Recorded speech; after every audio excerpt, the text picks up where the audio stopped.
اور مذہب کو جدا ہونا چاہیے.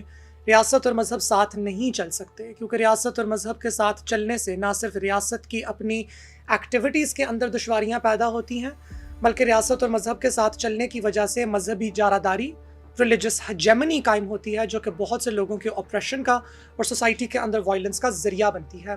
مگر یہ گفتگو کرنے سے پہلے ہمیں یاد رکھنا چاہیے کہ ریاست کا مقصد کیا ہے اور ریاست ہوتی کیا ہے. ریاست ایک ماڈرن ہیومن سسٹم کے دورانیے کے اندر وجود کے اندر آئی، اور ریاست ایک انسٹیٹیوشن ہے، ریاست ایک گورننس کا میکنزم ہے جس کے ذریعے ایک سٹیزن ایک اسٹیٹ کے ساتھ ایک کانٹریکٹ سائن کرتا ہے تھرو اے کانسٹیٹیوشن، جہاں پہ ریاست کے اوپر کچھ ذمہ داریاں عائد ہوتی ہیں اور کچھ سٹیزن کے اوپر ذمہ داریاں عائد ہوتی ہیں.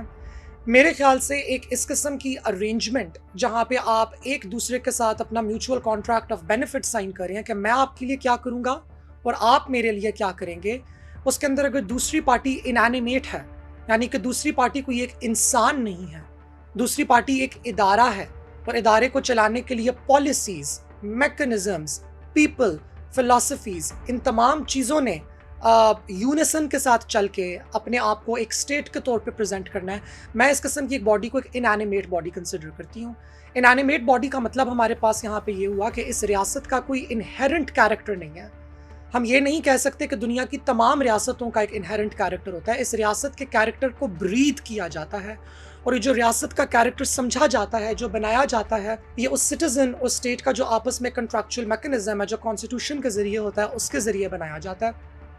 اس میکنزم کو ریلیجن کے ذریعے ڈیفائن کرنا آٹومیٹکلی ایلیمنیٹ کر دیتا ہے ان تمام لوگوں کو جو یا تو اس ریلیجن سے تعلق نہیں رکھتے، یا جو کسی بھی ریلیجن سے تعلق نہیں رکھتے، یا جو تعلق تو اس ریلیجن سے رکھتے ہیں لیکن اس ریلیجن کی اس اسپیسیفک انٹرپریٹیشن سے تعلق نہیں رکھتے جس کے ذریعے اس کانٹریکٹ کو ڈیزائن کیا گیا ہے. آلدو ہمارے پاس اس قسم کی ریٹرک اور اس طرح کی باتیں ہمیشہ مذہبی ریاستیں کرتی ہیں کہ ہم تمام امت کے لیے ہیں، ہم تمام لوگوں کے لیے ہیں، we are going to ensure equality for everybody, لیکن وہ ایکوالٹی کبھی بھی کسی کے لیے بھی انشور نہیں ہوتی. بالکل اسی طرح جس طرح کیتھولک ویٹیکن سٹی کے اندر Catholics are superior, Protestants are not, Christians are superior, all religions are not, بالکل اسی طرح اسلامک ریپبلک آف پاکستان کے اندر بھی Muslims are superior and other religious minorities are inferior. اور ہم یہ کہہ سکتے ہیں کہ جی پیپر کے اندر تو یہ کہیں پہ بھی نہیں لکھا گیا، قائد اعظم کا تو یہ خواب نہیں تھا، 14 اگست سے تو پہلے یہ بات نہیں دیکھی گئی تھی، مگر یہ تمام باتیں ہیں، یہ ریٹرک ہے، یہ ڈائیلاگز ہیں، ان کا حقیقت سے کوئی رشتہ نہیں.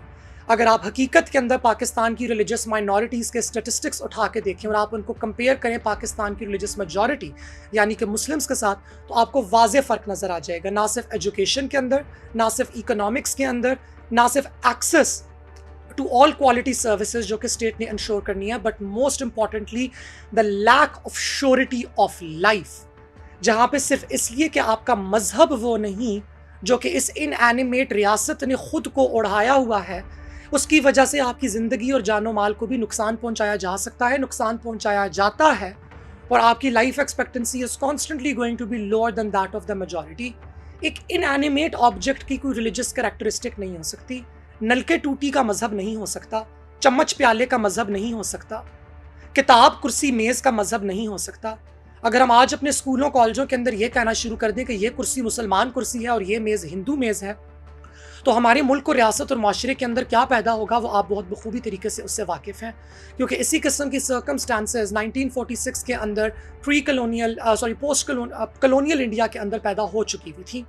سو بارہا ان اینیمیٹ آبجیکٹس کو، ان اینیمیٹ اسٹرکچرس کو، ان اینیمیٹ انسٹیٹیوشنس کو ریلیجس کریکٹرسٹک دینا، خصوصی طور پہ ان اینیمیٹ انسٹیٹیوشنس کو جن کا مقصد ہے تمام لوگوں کو ایکوالٹی کے ساتھ سرو کرنا، not only is it dangerous but it is also impractical and frankly stupid. Why am I calling it stupid? Because it doesn't work. ہم نہیں کہہ سکتے کہ ہم نے ایک چیز بنائی ہے، اس کا کام ہے ایک سرٹن طریقے سے بیہیو کرنا، ایک سرٹن طریقے سے آپریٹ کرنا، اور پھر وہ اس طریقے سے آپریٹ ہی نہ کرے. اگر سرنج کے ذریعے دوائی انجیکٹ نہ کی جا سکتی ہو، پینسل کے ذریعے لکھا نہ جا سکتا ہو، اسپتال کے اندر علاج نہ کیا جا سکتا ہو، تو پھر اس کو سرنج، پینسل اور اسپتال کہنا بے وقوفی ہے. بالکل اسی طرح اگر ریاست کا کام ہے سٹیزنز کو برابری کے ساتھ فنڈامنٹل ہیومن رائٹس انشور کرنا، اور ایک جو بل آف رائٹس کے ذریعے جو بھی ایک میکنزم ڈیسائیڈ کیا گیا ہے اس کے ذریعے ان کو وہ رائٹس ان رائٹس کی فراہمی ان تک پہنچانا، اگر ریاست اپنے اس ایجنڈا کے اندر، اپنے اس مشن کے اندر ہی فیل ہو گئی ہے تو I think that state shouldn't be called a state. Now یہ فیلئر بہت سی وجوہات کی بنیاد پہ ہو سکتا ہے.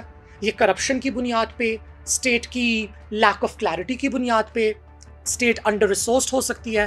میرا آرگیومنٹ یہ ہے کہ پاکستان کے کیس کے اندر اسٹیٹ کی پور پرفارمنس، اور نہ صرف پور پرفارمنس بلکہ اسٹیٹ کی وائلنٹ پرفارمنس کے پیچھے ریلیجن کا ایک ایکٹیو رول رہ چکا ہے. پاکستان کی 76 ایئرس کی ہسٹری کے اندر میں آج اپنی آڈینس کو امپلور کرتی ہوں کہ آپ مجھے کوئی ایک ریلیجس آرڈیننس، کوئی ایک ریلیجس لیجسلیشن یا کوئی ایک ریلیجس پالیسی اٹھا کے دکھائیں جس کی وجہ سے وائلنس نہ پروموٹ ہوئی ہو بلکہ پیس پروموٹ ہوئی ہو، جس کی وجہ سے ایکسس ختم نہ ہوئی ہو، ایکسس ریڈکشن نہ آئی ہو بلکہ ایکسس کے اندر امپروومنٹ آئی. اور ایکسس سے میری مراد رسائی ہے. یہ رسائی سروسز تک بھی ہو سکتی ہے، وسائل تک بھی ہو سکتی ہے اور مالیات تک بھی ہو سکتی ہے. تو اگر آپ پاکستان کی ہسٹری اٹھا کے دیکھیں آپ کو نظر آتا ہے کہ کسی بھی قسم کی ریلیجس لیجسلیشن، کسی ریلیجس پالیسی کی وجہ سے نہ ایکسس امپروو ہوئی ہے اور نہ ہی ہماری سوسائٹی کے اندر بردرہڈ، ٹالرنس، پیس، وہ تمام چیزیں جو ضروری ہیں، جو نیسسری ہیں کسی بھی سوسائٹی کے فنکشن کرنے کے لیے، ان کے اندر اضافہ واقع ہوا. میں یہاں پہ ایک بات واضح کرتی ہوئی چلوں کہ I am not antitheistic and I am not anti religion. In fact, I believe that religion is a very integral and important part of many people's lives, even if not all people's lives. بہت سے لوگ اپنی morality کو، اپنے sense of culture کو، اپنی sense of identity کو اپنے religion سے derive کرتے ہیں. تو میرا یہ کہنا کہ ریاست اور مذہب کو جدا چلنا چاہیے، اس کا ہرگز یہ مطلب نہیں کہ ہم ایک ریاست کے ذریعے، ایک سیکولر ریاست کے ذریعے لوگوں کے اوپر ایتھیزم کو یا لوگوں کے اوپر ڈیننسیشن آف ریلیجن کو فورس کریں. That is not just reprehensible, that is a fundamental violation of the human rights, because human rights ensure کرتی ہیں کہ لوگوں کا جو اپنا بلیف سسٹم ہے، لوگوں کا جو فیتھ سسٹم ہے اینڈ لیک دیئر آف، اس کو پروٹیکٹ کیا جائے. تو میں ہرگز یہ نہیں سمجھتی کہ ریاست ایک ایسا کیریکٹر اڈاپٹ کرے جس کے ذریعے لوگوں کے اوپر مذہبیت یا لا مذہبیت انفورس کی جائے. ان فیکٹ میرا یہ ماننا ہے کہ مذہبیت ایک انسان کا، ایک ثقافت کا، ایک معاشرے کا، ایک کمیونٹی کا یا بیشتر کمیونٹیز کا ایک امپورٹنٹ انگ ہوتا ہے، اور اس کو ان کو اپنے کمیونل لیول کے اوپر، سوشل لیول کے اوپر اور انڈیویجول لیول کے اوپر ہی پریکٹس کرنا چاہیے. ان کو اسٹیٹ کے اندر اس کو انٹروڈیوس کرا کے باقی لوگوں کے اوپر زبردستی تھوپنا نہیں چاہیے. At the end of the day, whatever God you believe in, whatever scripture you believe in, whatever prophet or no prophet you believe in, that is totally up to you. اگر آپ کی باقی کمیونٹی کے beliefs آپ سے ملتے جلتے ہیں اور آپ لوگ ایک سرٹن طریقے سے اپنی پریکٹسز کو فالو کر رہے ہیں، ویل اینڈ گڈ، وہ آپ کی کمیونل پریکٹسز ہیں.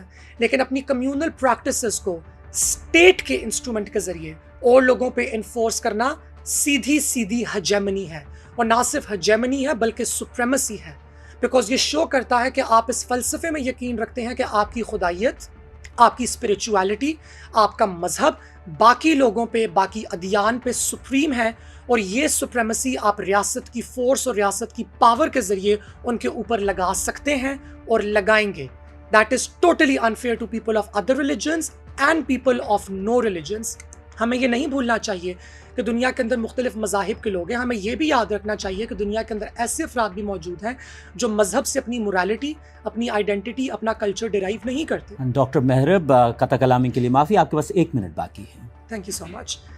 سو in summary I would like to say کہ ریلیجن اور اسٹیٹ کو سیپریٹ کرنا اس لیے ضروری ہے کیونکہ ریلیجن اور اسٹیٹ کو اگر سیپریٹ نہ کیا جائے تو پاکستان کی پریکٹیکل ایگزامپل ہمارے پاس سامنے ہے. Not just Pakistan, I would also like to say the state of Israel کی ایگزامپل ہمارے سامنے ہے، جہاں پہ ریلیجس سپریمیسی کو اسٹیٹ کے اندر لیجسلیچر کے ذریعے اور اسٹیٹ کے کیریکٹر کے ذریعے کوڈیفائی کر کے مائنورٹیز کے اوپر، انڈیجنس پیپل کے اوپر آپریشن کمٹ کیا جاتا ہے.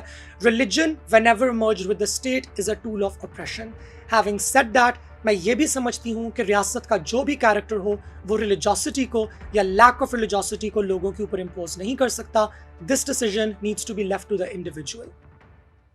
بہت شکریہ ڈاکٹر محرب آپ کی اوپننگ سٹیٹمنٹ کا. اب ناظرین ہم بڑھیں گے کیسر احمد راجہ صاحب کی جانب کہ وہ اپنی اوپننگ سٹیٹمنٹ دیجیے. کیسر احمد راجہ صاحب، آپ کے پاس ہیں 10 منٹ.